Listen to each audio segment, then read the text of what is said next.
Okay, ಇವತ್ತು ನಿಜವಾಗ್ಲೂ ಒಂದು ಸಂತೋಷ ತಂದಿರತಕ್ಕಂಥ ವಿಷಯ ನನಗೆ.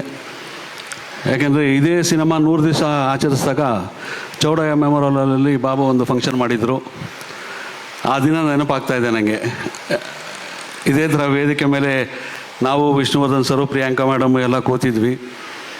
ಆವತ್ತು ಅನೇಕ ಸಂತೋಷ ವಿಷಯಗಳನ್ನ ಹಂಚ್ಕೊಂಡಿದ್ವಿ. ಆ ದಿನ ನನಗೆ ಇವತ್ತು ನೆನಪಾಗ್ತಾಯಿದೆ ಇಲ್ಲಿ ವೇದಿಕೆ ಮೇಲೆ ಕೂತಾಗ. ವಿಷ್ಣು ಸರ್ ಜೊತೆಯಲ್ಲಿ ಪ್ರಯಾಣ ದೊಡ್ಡ ಪ್ರಯಾಣ ನಂದು. ಸುಮಾರು ಒಂದು 30-35 ವರ್ಷದ ಪ್ರಯಾಣ.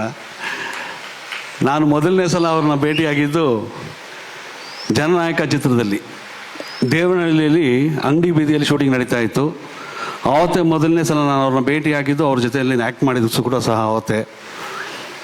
ಆವತ್ತು ಶುರುವಾಗಿದ್ದ ಪ್ರಯಾಣ ಹಾಗೆ ಸಹ ಕಲಾವಿದನಾಗಿ ಅವ್ರ ಜೊತೆಯಲ್ಲಿ ನೆಗೆಟಿವ್ ಕ್ಯಾರೆಕ್ಟರ್ಗಳು ಮಾಡ್ತಾ, ಪ್ಯಾನಲಲ್ಲಿ ಹೀರೋ ಆಗಿ ಮಾಡ್ತಾ, ಎಲ್ಲ ಥರದ ಪಾತ್ರಗಳು ಮಾಡಿಕೊಂಡು ಅವರು ತಮ್ಮನಾಗಿ ಪಾತ್ರಗಳು ಮಾಡಿ ಎಲ್ಲ ಥರದ ಪಾತ್ರಗಳನ್ನ ಮಾಡಿ 30 ವರ್ಷ ಜೀವನಗಳು ಸಾಗಿಸಿದ್ದೀವಿ. ಅವರಿಂದ ಕಲ್ತಿದ್ದು ಬಹಳಷ್ಟು ಇದೆ. ಎಲ್ಲರೂ ಹೇಳಿದಾಗೆ ಶಿಸ್ತು ಅನ್ನೋದು ಒಂದು, ಚಿತ್ರರಂಗದಲ್ಲಿ ಶಿಸ್ತು ಹೇಗಿರಬೇಕು, ಕೆಲಸಕ್ಕೆ ಹೇಗೆ ಗೌರವ ಕೊಡಬೇಕು, ಪ್ರೊಫೆಷನ್ಗೆ ಹೇಗೆ ಗೌರವ ಕೊಡಬೇಕು, ಪ್ರೊಫೆಷನ್ ಎಲ್ಲದಕ್ಕಿಂತ ಹೇಗೆ ಮುಖ್ಯ ಆಗುತ್ತೆ ಅನ್ನೋ ವಿಷಯಗಳನ್ನೆಲ್ಲ ಅವರಿಂದ ಕಲ್ತಿದ್ದು. ಹಾಗೆ ಪರ್ಸ್ನಲಾಗಿ ತುಂಬ ಸಮಯ ಅವ್ರ ಜೊತೆಯಲ್ಲಿ ಕಳೆದಿದ್ದೀವಿ. ಬಾಬು ಅವರು ಹೇಳಿದಾಗೆ ಕೋಟಿಗೊಬ್ಬ ಚಿತ್ರದಲ್ಲಿ ಆಗ ನಾನೇ ಒಬ್ಬ ಹೀರೋ ಆಗಿ ತುಂಬ ಬ್ಯುಸಿಯಾಗಿದ್ದೆ. ಆ ಪಾತ್ರಕ್ಕೆ ಬಾಬು ಅವರು ಬಂದು ಕರೆದಾಗ ಬಾಬು ನಾನು ಮಾಡಬೇಕಾ ಈಗ, ಯಾಕೆ ಬಾಬು ಅಂತೆಲ್ಲ 1-2 ಸಲ ತಡೆದೆ. ಆಮೇಲೆ ಬಾಬು ಬಂದು, ವಿಷ್ಣು ಸರ್ ಹೇಳ್ತಿದ್ದಾರೆ ದೇವನೇ ಇರಬೇಕು ನನ್ನ ಜೊತೆಯಲ್ಲಿ ಬಾಂಬೆಯಲ್ಲಿ, ಅದೇನು ಮಾಡ್ತೀನಿ ನಿಂಗೆ ಗೊತ್ತಿಲ್ಲ ಹೋಗಿ. ಅದು ಸೂರಪ್ಪ, ಅದು ಸೂರಪ್ಪ, ಅದು ನೀವು ತಡೆದಿದ್ದು ಸೂರಪ್ಪ ಪಿಕ್ಚರ್ಗೆ. ಮಾತು ಮಾತಾಡಲಿಲ್ಲ, ಒಂದು ಜ್ಞಾಪಿಸ್ಬಿಡ್ತೀನಿ. ಸೂರಪ್ಪ ಸಿನಿಮಾದಲ್ಲಿ ದೇವರಾಜ್ ಸರ್ಗೆ ನಾವು ಚರಣ್ ರಾಜ್ ಅವರ ಪಾತ್ರನ ಮಾಡಬೇಕು ಅಂತೇಳಿ ತೊಗೊಂಡೋಗಿ ಕ್ಯಾಸೆಟ್ ಕೊಟ್ಟಿದ್ದೆ.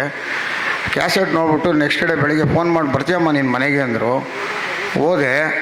ಗಣೇಶ್ ದಯವಿಟ್ಟು ಇದನ್ನು ಕೇಳಿಸ್ಕೊಳ್ಳಿ, ಸೂರಪ್ಪ ಸಿನಿಮಾದು ಮಾನೇ ದಿನ ನನ್ನ ಮನೆಗೆ ಕರೆದ್ರು. ಅಲ್ಲಮ್ಮ ನೀನು ನನ್ನನ್ನು ಏನು ಅಂದ್ಕೊಂಡಿದ್ಯಾ ಅಂದರು. ಯಾಕೆ ಸರ್ ಅಂತಂದೆ. ವಿಷ್ಣು ಸ್ಟಾರ್ ಸ್ಟ್ಯಾಚ್ಯೂನ ನಾನು ಹೋಗಿ ಹೊಡೆಯೋದಂತೆ, ಹೊಡೆದ್ಬಿಟ್ಟು ನನಗೆ ಥಿಯೇಟ್ರಲ್ಲಿರೋರೆಲ್ಲ ನನ್ನನ್ನು ಬೈಯೋದಂತೆ. ಇದು ಬೇಕಮ್ಮ ನನಗೆ, ಯಾವುದೇ ಕಾರಣಕ್ಕೂ ನೀನು ದಯವಿಟ್ಟು ಈ ಪಾತ್ರನ ನಾನು ಮಾಡಲ್ಲ ಅಂಥೇಳಿ ವಿಷ್ಣು ಸರ್ ಮೊಬೈಲ್ನ 1 ವಾರ ಅವಾಯ್ಡ್ ಮಾಡಿದ್ರು. ಆಮೇಲೆ ನಾನು ಹೇಳ್ಬಿಟ್ಟೆ. ಅದಕ್ಕೆ ವಿಷ್ಣು ಸರ್ಗೆ ಇವರೇ ಫೋನ್ ಮಾಡಿ, ಸರ್ ನೀವೇನು ಪಾತ್ರ ಕೊಟ್ಟರು ನಾನು ಮಾಡ್ತೀನಿ, ನಿಮ್ಮ ಸ್ಟ್ಯಾಚ್ಯೂನ ಹೊಡೆದು ಥಿಯೇಟ್ರಲ್ಲಿ ಬೇರೆಯವ್ರನ್ನೆಲ್ಲ ಕರೀತಾರೆ ಸರ್, ಬೇಡ ಸರ್ ಅಂಥೇಳಿ ಆ ಪಿಕ್ಚರಲ್ಲಿ ತಪ್ಪಿಸ್ಕೊಂಡ್ರು. ಆದರೆ ನೆಕ್ಸ್ಟ್ ಇಮಿಡಿಯೇಟಾಗಿ ಕೋಟಿಗೊಬ್ಬ ಸಿನಿಮಾದಲ್ಲಿ ಏನೋ ಮಾತಾಡದೆ ಬಾಂಬೆಗೆ ಬಂದು ಆ ಪಾತ್ರನ ಮಾಡಿಕೊಟ್ರು. ಅದು ಅವ್ರ ಬಗ್ಗೆ ಇದ್ದಂಥ ಒಂದು ಪ್ರೀತಿ, ಒಂದು ಗೌರವ, ಅದರಿಂದ ಆ ರೀತಿ ಪಾತ್ರ ಮಾಡೋದಕ್ಕೆ ನಾನು ಒಪ್ಕೊಂಡಿರಲಿಲ್ಲ.